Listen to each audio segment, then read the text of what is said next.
ఉగాది మరియు రంజాన్ పర్వదినాల సందర్భంగా హరీష్ అకాడమీ అందిస్తోంది అన్ని ఆన్లైన్ కోర్సులపై భారీ discount offers. Group 2, SI, constable, VRO and JLDL full course ఏదైనా ₹699 మాత్రమే. Course validity 6 months. ఈ ఆఫర్ మార్చి 29 నుండి ఏప్రిల్ 5 వరకు మాత్రమే. సులభంగా జాబ్ సాధించే విధంగా లెజెండరీ ఫ్యాకల్టీచే రూపొందించబడిన స్టాండర్డ్ ఆన్లైన్ క్లాసెస్. 2 లక్షల మందికి పైగా పర్చేస్ చేసిన ఆన్లైన్ క్లాసెస్. మరెందుకు ఆలస్యం? వెంటనే హరీష్ అకాడమీ యాప్ ని డౌన్లోడ్ చేసుకోండి, విజయం సాధించండి. Harish, the best academy. Phone 8341116915.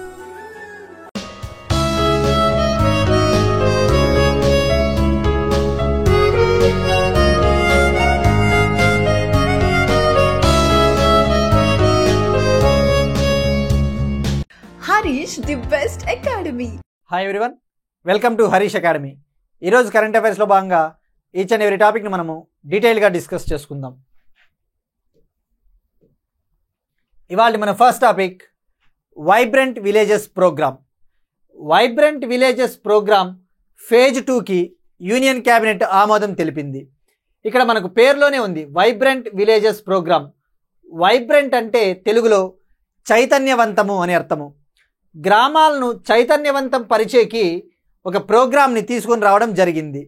ఈ వైబ్రెంట్ విలేజెస్ ప్రోగ్రామ్ ముఖ్య ఉద్దేశము బార్డర్ ఏరియాస్లో, ముఖ్యంగా అంతర్జాతీయ సరిహద్దులు కలిగి ఉన్న గ్రామాలను, అంతర్జాతీయ సరిహద్దులు కలిగి ఉన్న రాష్ట్రాలలోని గ్రామాలను అభివృద్ధి చేయడానికి, వాటిని సుస్థిరంగా అభివృద్ధి చేయడానికి, వాటికి కావాల్సిన రోడ్డు సదుపాయాలు కావచ్చు, రవాణా సదుపాయాలు కావచ్చు, అక్కడ నివసిస్తూ ఉన్న ప్రజలందరికీ కూడా సుస్థిరమైన జీవనాన్ని పెంపొందించడానికి వైబ్రెంట్ విలేజెస్ ప్రోగ్రామ్ని ఫిబ్రవరి 15, 2023 యాక్చువల్లీ లాంచ్ చేశారు.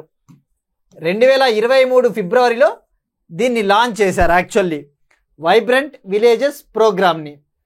ఈ ప్రోగ్రాం ద్వారా ముఖ్యంగా ఉత్తర భారతదేశంలో ఉన్న అంతర్జాతీయ సరిహద్దు కలిగిన రాష్ట్రాలు, ముఖ్యంగా లడఖ్, హిమాచల్ ప్రదేశ్, ఉత్తరాఖండ్, సిక్కిం, అరుణాచల్ ప్రదేశ్, ఈ 5 రాష్ట్రాలలో డెవలప్ చేయాలి. ఈ 5 రాష్ట్రాలలోని గ్రామాలను అభివృద్ధి చేయాలి. ఎందుకంటే ఇవి అంతర్జాతీయ సరిహద్దులు కలిగి ఉన్న రాష్ట్రాలు కాబట్టి వాటిని అభివృద్ధి చేయడానికి 2023 సంవత్సరంలో ఫిబ్రవరిలో తీసుకొని వచ్చారు. దీన్ని తొలుత తీసుకొని వచ్చినప్పుడు ఈ స్కీము సెంట్రల్లీ స్పాన్సర్డ్ స్కీమ్. తొలిసారిగా 2023లో తీసుకొని వచ్చినప్పుడు ఈ స్కీమ్ని కేంద్ర ప్రాయోజిత పథకంగా అమలు చేశారు. సెంట్రల్లీ స్పాన్సర్డ్ స్కీమ్ అనగా రాష్ట్రాలు నిధులు ఖర్చు పెట్టుకోవాలి, కేంద్ర ప్రభుత్వం కూడా కొన్ని నిధులు ఇస్తుందన్నమాట.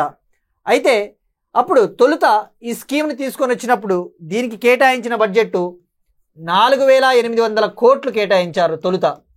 అయితే ఇక్కడ గుర్తుపెట్టుకోవాల్సింది, తొలి దశలో కేవలం 5 రాష్ట్రాలను మాత్రమే కవర్ చేసింది అప్పట్లో. ఇప్పుడు ఫేజ్ 2కి కూడా 2వ దశను కూడా ఆమోదం తెలపడం జరిగింది. ఇప్పుడు మనము వైబ్రెంట్ విలేజెస్ ప్రోగ్రామ్ ఫేజ్ 2 గురించి తెలుసుకోవాలి. ఈ ఫేజ్ 2 కింద ఏ రాష్ట్రాలని కవర్ చేయబోతా ఉన్నారు, దీనికి కేటాయించిన బడ్జెట్ ఎంతో తెలుసుకోవాలి, ఎప్పటి నుంచి ఎప్పటి వరకు అమల్లో ఉంటుందో కూడా తెలుసుకోవాలి.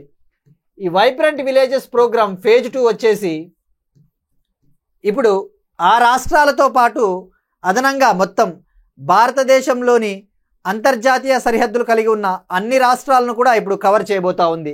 ఆ రాష్ట్రాలు వచ్చేసి Arunachal Pradesh, Assam, Bihar, Gujarat, Jammu and Kashmir union territory ప్రాంతము, లడఖ్ యూనియన్ టెరిటరీ ప్రాంతము, మణిపూర్, మేఘాలయ, మిజోరం, నాగాలాండ్, పంజాబ్, రాజస్థాన్, సిక్కిం, త్రిపుర, ఉత్తరాఖండ్, ఉత్తరప్రదేశ్, వెస్ట్ బెంగాల్ని కవర్ చేయబోతా ఉంది. అయితే ఈ ఫేజ్ 2 వచ్చేసి ఇప్పుడు కేంద్ర ప్రాయోజిత పథకంగా కాకుండా సెంట్రల్ సెక్టార్ స్కీమ్గా అమలు చేయబోతా ఉన్నారు. సెంట్రల్ సెక్టార్ స్కీమ్గా అమలు చేయబోతా ఉన్నారు. అంటే ఇక నుంచి ఈ ప్రోగ్రాంకి అవసరమైన నిధులన్నీ కూడా కేంద్ర ప్రభుత్వమే భరిస్తుంది.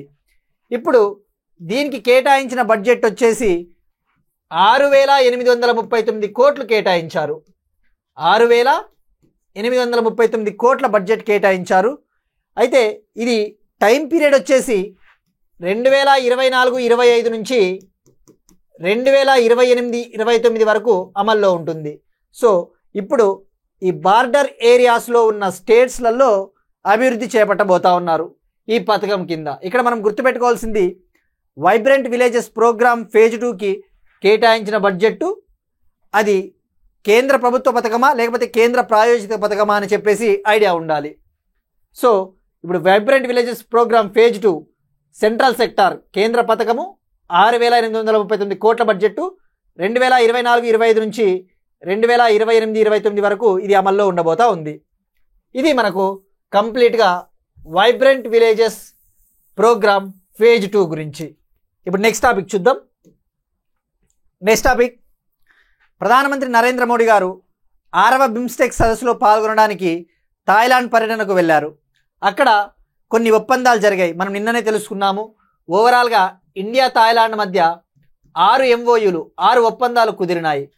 ఇంకా బిమ్స్టెక్ని బలోపేతం చేయడానికి ఇండియా 21 పాయింట్ ప్లాన్ని ప్రకటించింది. ఈ బిమ్స్టెక్ని బలోపేతం చేయడానికి 21 పాయింట్ల కార్యాచరణ ప్రణాళికను ప్రతిపాదించిందనమాట. ఆ 21 పాయింట్ల కార్యాచరణ ప్రణాళికలో ముఖ్యమైన విషయాలు ఏంటివంటే, ఇండియాలో డిజాస్టర్ మేనేజ్మెంట్కి సంబంధించి, విపత్తులకు సంబంధించి బిమ్స్టెక్ సెంటర్ని ఏర్పాటు చేయబోతా ఉన్నారు. విపత్తులను ఎదుర్కోవడానికి ఒక సెంటర్ని, బిమ్స్టెక్ సెంటర్ ఫర్ డిజాస్టర్ మేనేజ్మెంట్ని భారతదేశంలో ఏర్పాటు చేయబోతా ఉన్నారు. అలానే సుస్థిరమైన సముద్ర జలాలను వినియోగించుకోవడానికి, సముద్ర జలాలలో వాణిజ్యం అనేది సుస్థిరంగా ఉండాలి అని చెప్పేసి దానికి ఒక సెంటర్ని, సస్టైనబుల్ మ్యారీటైమ్ ట్రాన్స్పోర్ట్ సెంటర్ని కూడా భారతదేశంలో ఏర్పాటు చేయబోతా ఉన్నారు. అలానే బిమ్స్టెక్ దేశాల మధ్య వాణిజ్యాన్ని, ట్రేడ్ని పెంపొందించడానికి బిమ్స్టెక్ ఛాంబర్ ఆఫ్ కామర్స్ని ఏర్పాటు చేయబోతా ఉన్నారు. అలానే బిమ్స్టెక్ దేశాలకు చెందిన విద్యార్థులకు స్కాలర్షిప్లు కూడా ఇవ్వబోతా ఉన్నారు. ముఖ్యంగా భారతదేశంలోని forest research institute of India Dehradun, అలానే నలంద యూనివర్సిటీలలో చదివే బిమ్స్టెక్ విద్యార్థులకి స్కాలర్షిప్లు ఇవ్వబోతా ఉన్నారు.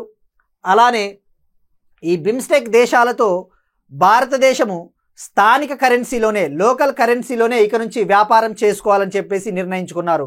అంటే దానినే బిమ్స్టెక్ దేశాలకు చెందిన పేమెంట్ సిస్టంతో భారతదేశానికి చెందిన యూనిఫైడ్ పేమెంట్ ఇంటర్ఫేస్ UPI లావాదేవీల్ని ఇంటిగ్రేట్ చేయబోతా ఉన్నారు.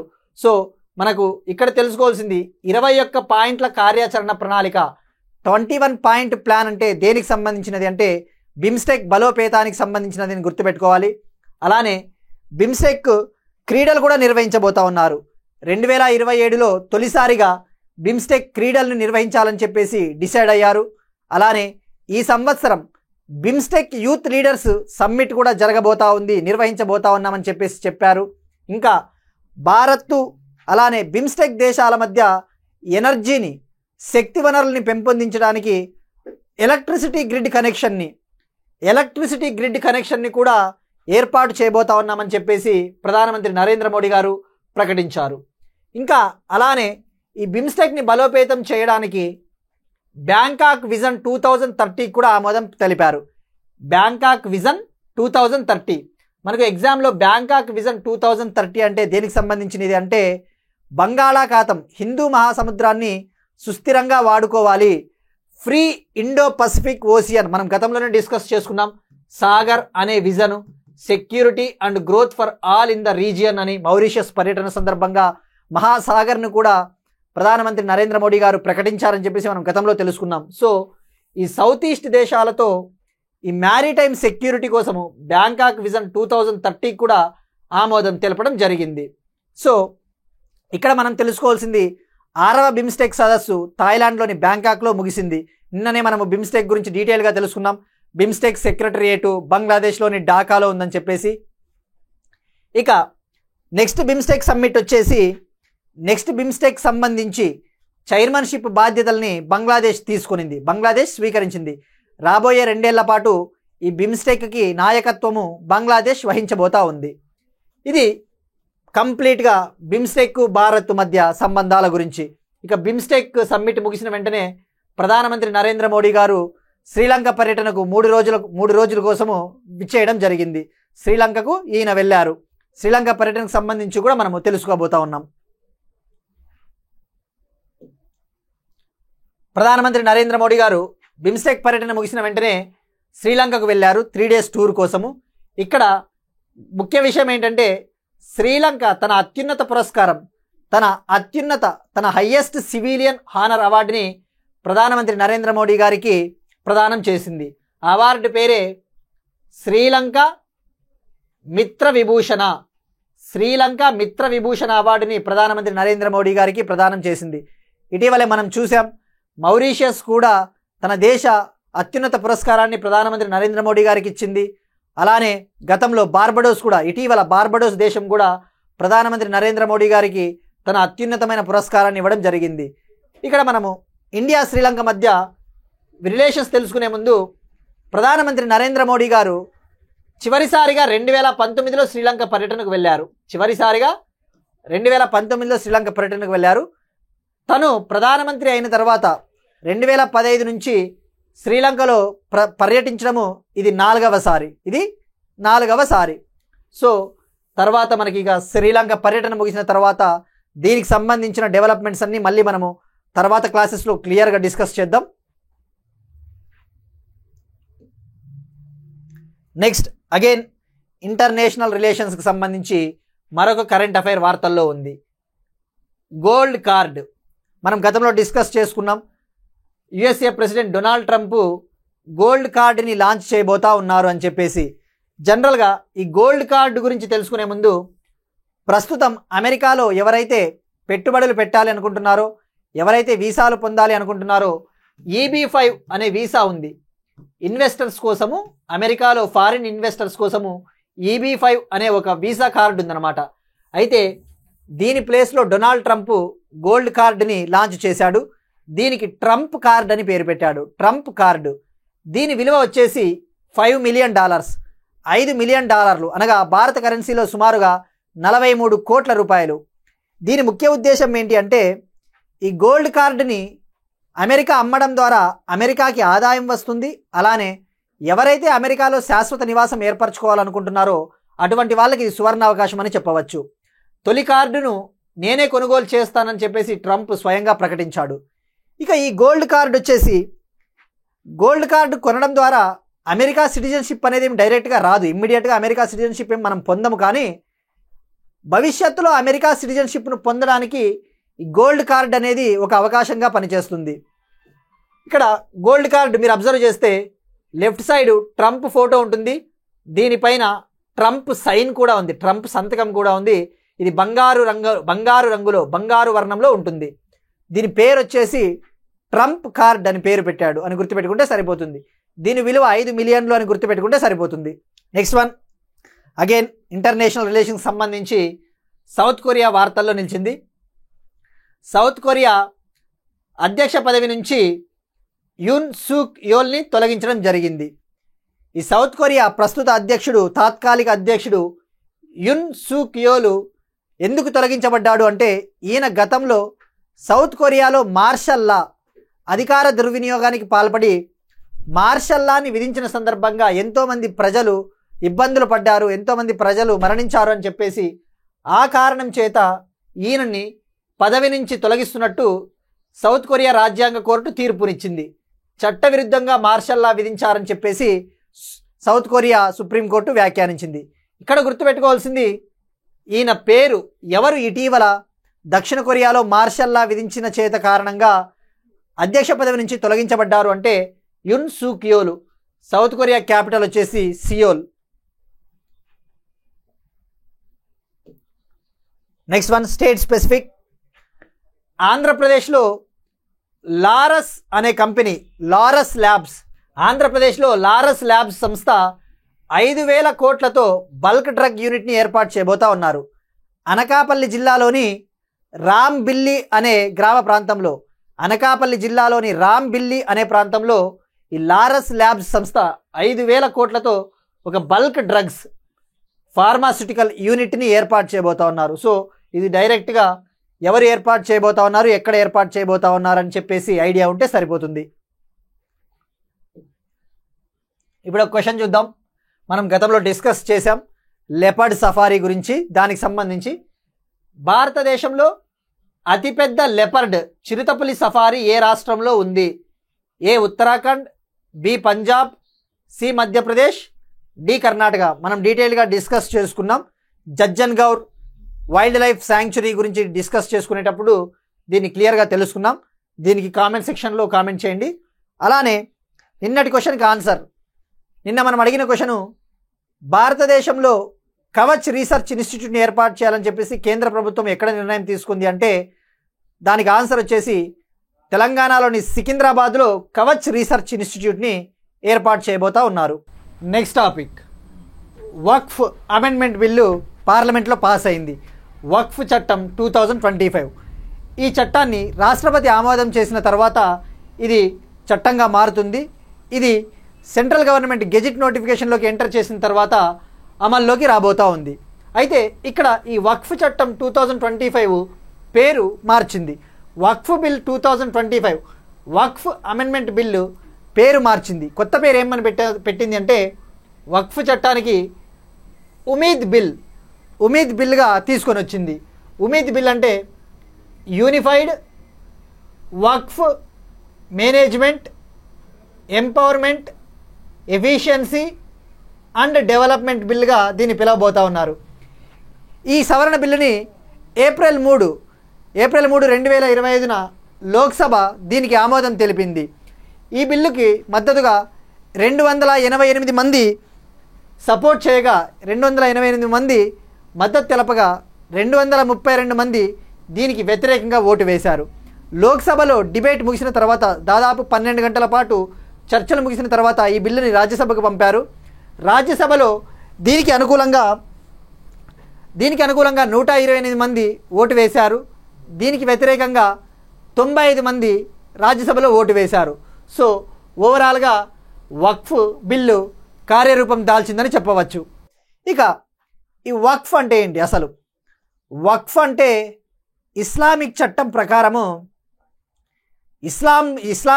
ప్రకారము ముస్లింలు డొనేట్ చేసే ఆస్తిని వక్ఫ్ ఆస్తిగా పరిగణిస్తారు. కేవలం ముస్లింలు మాత్రమే దాతృత్వ విరాళాలుగా కావచ్చు, లేదంటే మతపరమైన అవసరాల కోసం కావచ్చు, ఆస్తిని దానం చేస్తారన్నమాట. దానినే వక్ఫ్ ఆస్తి అంటారు. ఇస్లామిక్ చట్టం ప్రకారము ఈ వక్ఫ్ ఆస్తులు అల్లాకు చెందినవిగా పరిగణిస్తారు. జనరల్గా ఈ వక్ఫ్ ఆస్తులను దేనికి వినియోగిస్తారు అంటే ఈ వక్ఫ్ ఆస్తుల ద్వారా వచ్చిన ఆదాయము మదరసాలను నిర్వహించడానికి, లేదంటే అనాథాశ్రమాలను నిర్వహించడానికి, లేదంటే మసీదులను నిర్వహించడానికి, మసీదుల మేనేజ్మెంట్ కోసము వక్ఫ్ ఆదాయాలను వినియోగిస్తారు. ఇక ఈ వక్ఫ్ ప్రాపర్టీ అనేది మూవబుల్ అవ్వవచ్చు, ఇమ్మూవబుల్ అవ్వవచ్చు. అంటే చరాస్తి అన్న కావచ్చు, లేదంటే స్థిరాస్తి కూడా వక్ఫ్ ప్రాపర్టీ కిందకు వస్తుంది. ఇక భారతదేశంలో అఫీషియల్ లెక్కల ప్రకారము అత్యధికంగా వక్ఫ్ ఆస్తులు ఉన్న రాష్ట్రము ఉత్తరప్రదేశ్లో అత్యధికంగా 27% వక్ఫ్ ఆస్తులు ఉత్తరప్రదేశ్లో ఉన్నాయి. భారతదేశంలోని మొత్తం వక్ఫ్ ఆస్తుల్లో 27% వక్ఫ్ ఆస్తులు ఉత్తరప్రదేశ్లో ఉన్నాయి. ఇక అఫీషియల్ లెక్కల ప్రకారము ఓవరాల్గా వక్ఫ్ ఆస్తులు సుమారుగా 9.4 లక్షల ఎకరాలు ఉన్నట్టు తేలింది. 9.4 లక్షల ఎకరాలు. ఇక అసలు ప్రస్తుతం వక్ఫ్ ఆస్తులు వక్ఫ్ చట్టం 1995 కింద ఉన్నాయి. వక్ఫ్ చట్టం 1995 కింద ఉన్నాయి. ఇప్పుడు ఈ చట్టాన్ని రీప్లేస్ చేయబోతా ఉంది ఈ కొత్త చట్టం. మరి వక్ఫ్ యాక్ట్ 1995లో ఏమి ప్రొవిజన్స్ ఉన్నాయి, ఈ కొత్త చట్టంలో ఏం ప్రొవిజన్స్ ఉన్నాయి? యాక్చువల్లీ వక్ఫ్ చట్టం 1995లో ఏమవుతుంది అంటే జనరల్గా సెంట్రల్ లెవెల్లో సెంట్రల్ వక్ఫ్ కౌన్సిల్ ఉంటుంది, స్టేట్ లెవెల్లో స్టేట్ వక్ఫ్ బోర్డ్స్ ఉంటాయన్నమాట. ఆ బోర్డ్స్లలో ఆ సెంట్రల్ వక్ఫ్ కౌన్సిల్ కావచ్చు, లేదంటే స్టేట్ వక్ఫ్ బోర్డ్స్ కావచ్చు, అందులో సభ్యులు కేవలం ముస్లింలే ఉండేవాళ్ళు. అయితే ఇప్పుడు ఈ కొత్త చట్టం ద్వారా ముస్లింలే కాకుండా నాన్ ముస్లిమ్స్ కూడా, ముస్లిమేతరులను కూడా నియమించబోతా ఉన్నారు ఈ కొత్త చట్టం ప్రకారము. అదొకటి కాంట్రవర్షియల్ ప్రొవిజన్. ముస్లిం సమాజానికి అది నచ్చటం లేదు. ఇది మా మత హక్కుకి, మత స్వేచ్ఛకు, ఆర్టికల్ 26 కింద మా మత స్వేచ్ఛకు విరుద్ధం అని చెప్పేసి ముస్లిం సమాజము తీవ్రంగా వ్యతిరేకిస్తూ ఉంది. ఇక వక్ఫ్ చట్టం 1995లో మరొక ప్రొవిజన్ ఉంది. వక్ఫ్ ఆస్తులకు సంబంధించి ఏదైనా వివాదం తలెత్తినప్పుడు ఆ వివాదాన్ని పరిష్కరించే హక్కు వక్ఫ్ ట్రిబ్యునల్కు ఉంటుంది. ఆ వక్ఫ్ ట్రిబ్యునల్ అనేది వక్ఫ్ ట్రిబ్యునల్ ఇచ్చే నిర్ణయమే ఫైనల్ అనమాట. ఇక వక్ఫ్ ట్రిబ్యునల్ నిర్ణయాన్ని ఛాలెంజ్ చేయడానికి లేదు, వ్యతిరేకించడానికి, ధిక్కరించడానికి వీల్లేదు. కానీ ఈ కొత్త చట్టం ప్రకారము, ఈ ఉమీద్ చట్టం ప్రకారము వక్ఫ్ ట్రిబ్యునల్ అనే నిర్ణయము, వక్ఫ్ ట్రిబ్యునల్ ఇచ్చే నిర్ణయము ఫైనల్ కాదు, అంతిమము కాదు, దీనిని హైకోర్టులో కూడా ఛాలెంజ్ చేయవచ్చు అని చెప్పేసి ఈ కొత్త చట్టం చెప్తా ఉంది. అలానే ఈ కొత్త చట్టం ఇంకా ఏమని చెప్తా ఉంది అంటే, ఈ వక్ఫ్ ఆస్తులు వివాదం వచ్చింది అనుకో, ఈ వక్ఫ్ ఆస్తి అనేది ఎవరికి చెందాలి, ప్రభుత్వానికి చెందాలా లేదంటే ఎవరికి చెందాలని వివాదం తలెత్తినప్పుడు ఈ కొత్త చట్టం ఏం చెప్తా ఉంది అంటే, ఈ ఆస్తి ఎవరికి చెందాలో అనే నిర్ణయం ఎవరు తీసుకుంటారు అంటే ఒక సీనియర్ గవర్నమెంట్ అధికారి, ఒక జిల్లా కలెక్టర్ స్థాయి అధికారి ఆ నిర్ణయం తీసుకుంటాడు, అతను నిర్ణయిస్తాడని చెప్పేసి కొత్త చట్టం చెప్తా ఉంది. అలానే పాత చట్టంలో ఏదైనా వక్ఫ్ ఆస్తులు ఎవరు ట్రాన్స్ఫర్ చేసేవాళ్ళు అంటే కేవలం ముస్లింలు మాత్రమే ఇచ్చేవాళ్ళు అనమాట. ముస్లింలు మాత్రమే డొనేట్ చేసేవాళ్ళు వక్ఫ్ ఆస్తుల్ని. కానీ కొత్త చట్టం ఏం చెప్తా ఉంది అంటే, ఎవరైతే ముస్లింలు కనీసం 5 ఏళ్ల పాటు ఇస్లాం మతాన్ని ప్రాక్టీస్ చేస్తూ ఉంటారో, కనీసం 5 ఏండ్ల నుంచి ఎవరైతే ఇస్లాం మతాన్ని ఆచరిస్తూ ఉన్నారో అటువంటి వాళ్ళే ఈ వక్ఫ్కి ప్రాపర్టీస్ని బదలాయించే హక్కు, గిఫ్ట్గా ఇచ్చే హక్కు ఉంటుందని చెప్పేసి కొత్త చట్టం చెప్తా ఉంది. అలానే పాత చట్టంలో ఒకటి నిబంధన ఉంది, వక్ఫ్ బై యూజ్ అనే క్లాజ్. పాత చట్టంలో వక్ఫ్ యాక్ట్ 1995లో వక్ఫ్ బై యూజ్ అనే ఒక నిబంధన ఉందన్నమాట. ఆ నిబంధన ఏం చెప్తుంది అంటే, జనరల్గా వివాదం తలెత్తడానికి ముఖ్య కారణం ఏంటి అంటే, ఈ బిల్లు తీసుకురావడానికి ముఖ్య కారణం ఏమని చెప్తా ఉంది అంటే సెంట్రల్ గవర్నమెంటు, వక్ఫ్ ఆస్తులకు సంబంధించి సరైన డాక్యుమెంటేషన్ లేదు, ఇండియాలో ఉన్న వక్ఫ్ ఆస్తులకి సరైన రికార్డులు లేవు, రికార్డులు లేకోకుండానే ఈ వక్ఫ్ బై యూజ్ అనే నిబంధన కింద ఈ వక్ఫ్ ఆస్తుల్ని వీళ్ళు వినియోగించుకుంటా ఉన్నారు, దీనికి సంబంధించి పారదర్శకతను తీసుకురావాలని చెప్పేసి కొత్త చట్టము ఈ వక్ఫ్ బై యూజ్ అనే నిబంధనను తొలగించిందనమాట. ఇప్పుడు ఈ నిబంధనను తొలగించి కొత్త చట్టం ఏం చెప్తా ఉంది అంటే, ఈ నిబంధనను తొలగించి ఇక నుంచి ప్రాపర్ రికార్డ్స్ లేకపోతే మీరు ఆ వక్ఫ్ ఆస్తిని వాడుకోవడానికి హక్కు లేదని చెప్పేసి కొత్త చట్టం చెప్తా ఉంది.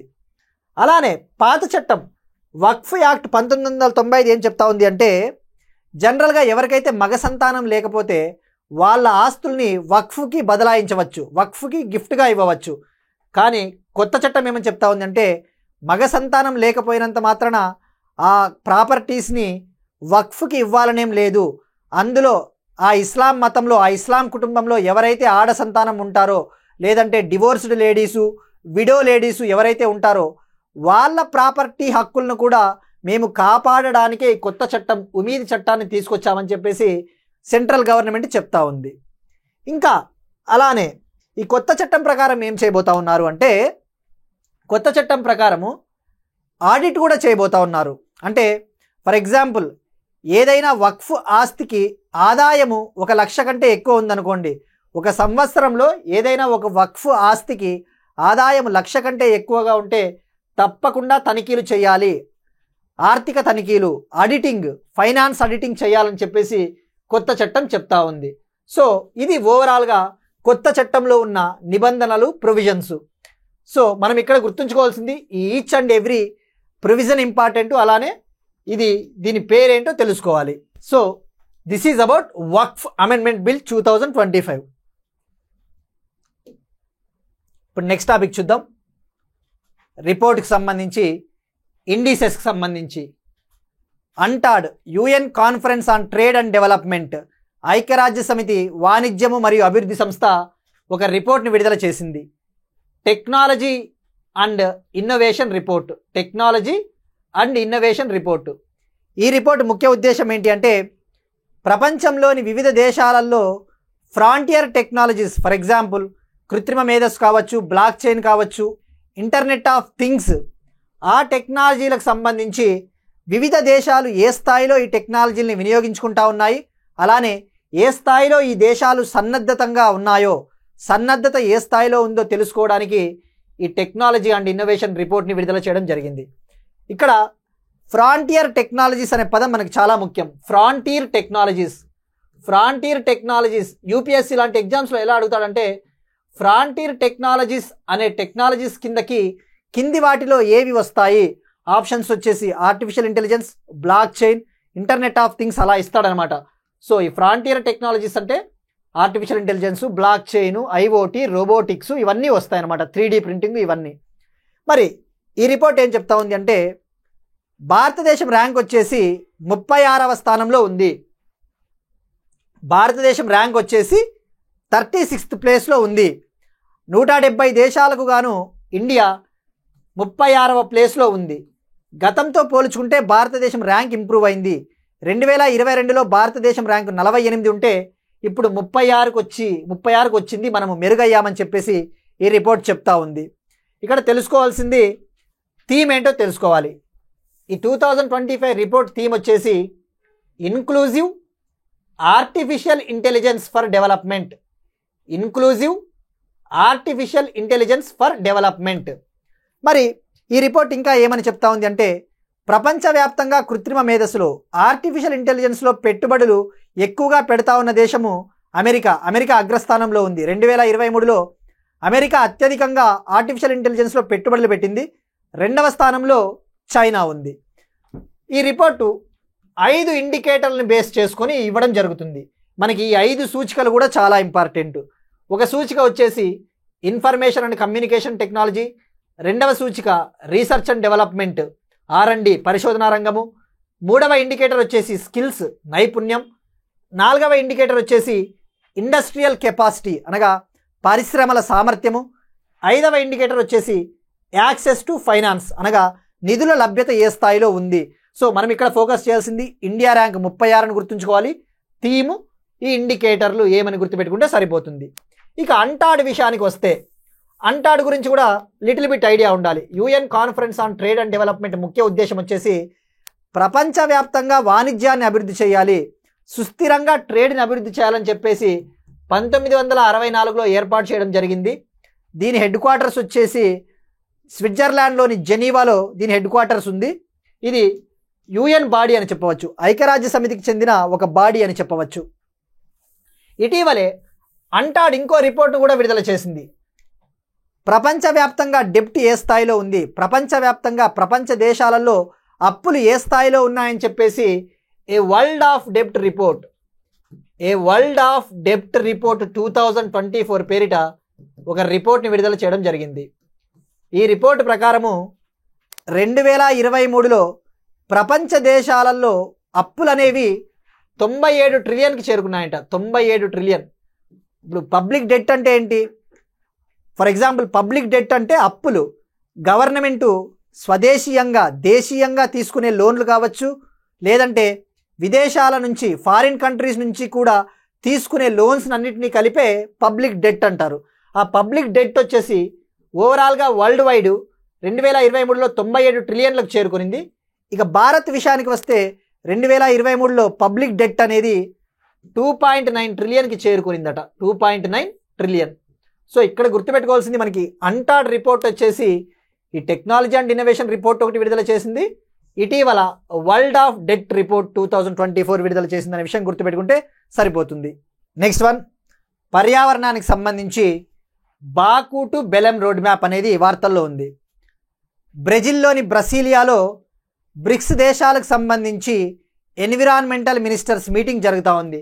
బ్రెజిల్లోని బ్రసీలియాలో 11వ బ్రిక్స్ దేశాల పర్యావరణ మినిస్టర్ల మీటింగ్ జరుగుతూ ఉంది. ఈ మీటింగ్లో భారతదేశము బ్రిక్స్ దేశాలని అభ్యర్థించింది.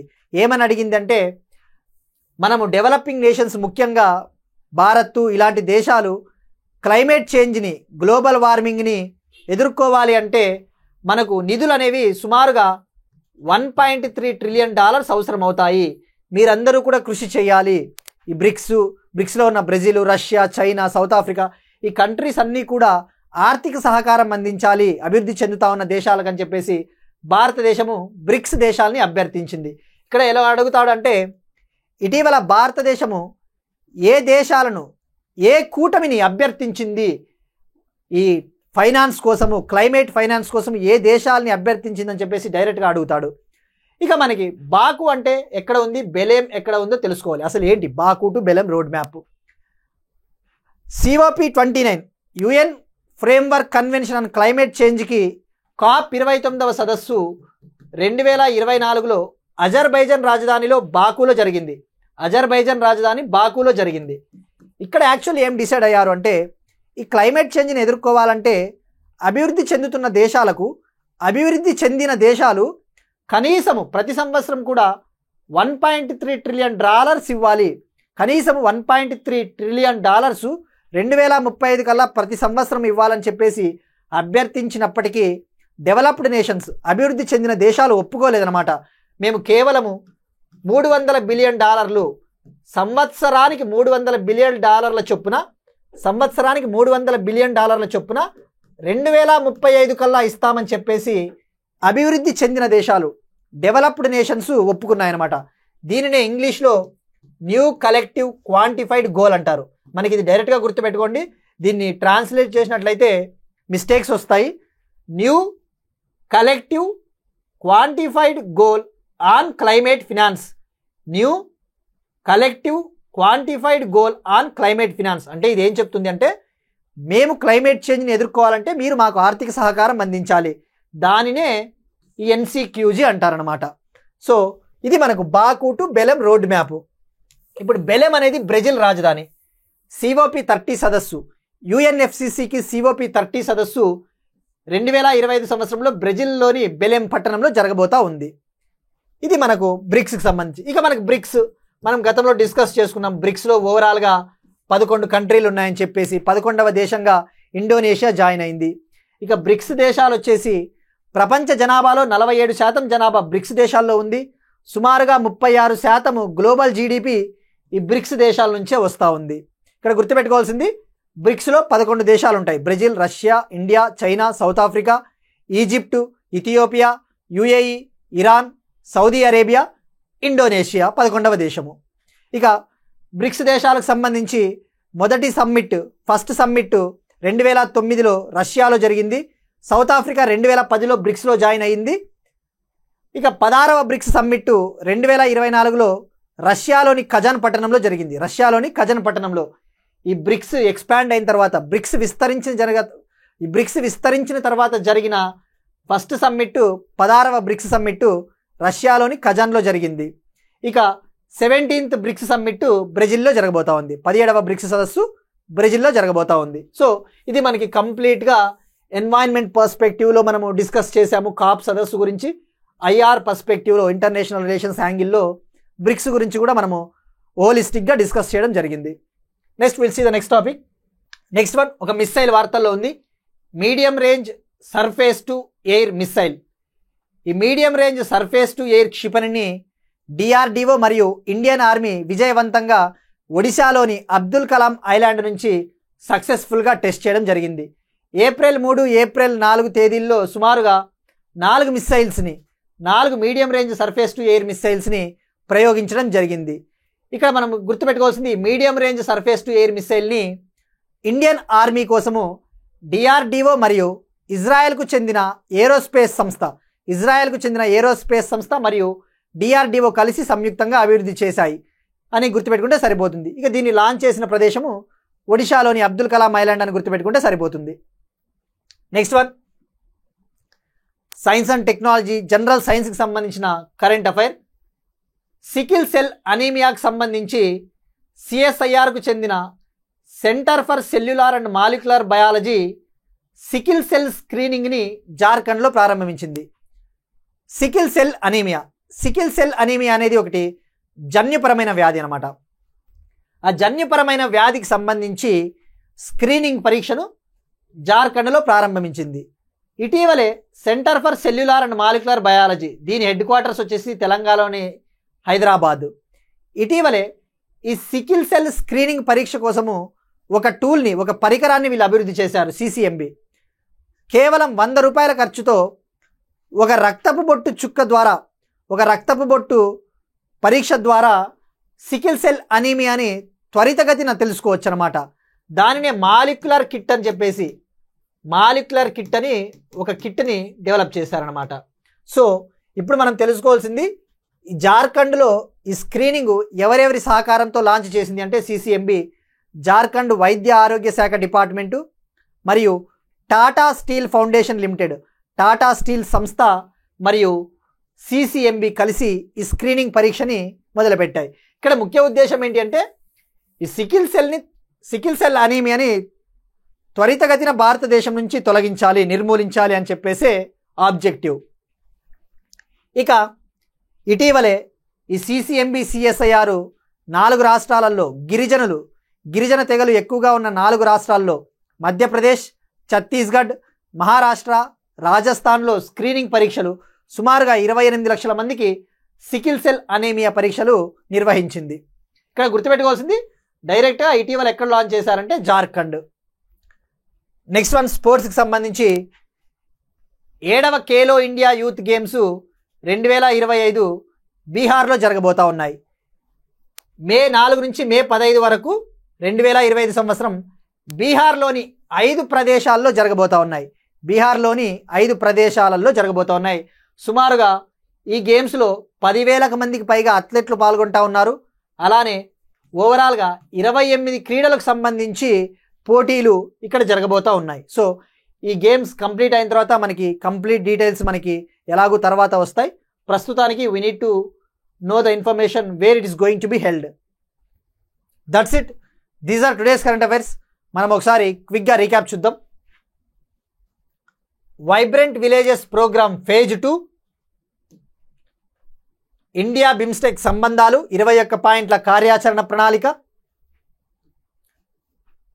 ప్రధానమంత్రి నరేంద్ర మోడీ గారికి దక్కిన మరో అత్యున్నత పురస్కారం శ్రీలంక మిత్ర విభూషణ పురస్కారం, డొనాల్డ్ ట్రంప్ లాంచ్ చేసిన గోల్డ్ కార్డ్ వీసా,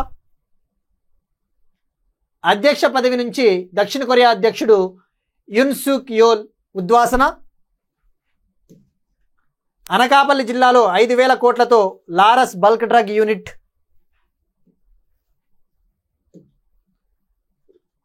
పార్లమెంట్ ఉభయ సభల్లో పాస్ అయిన వక్ఫ్ సవరణ బిల్ 2025,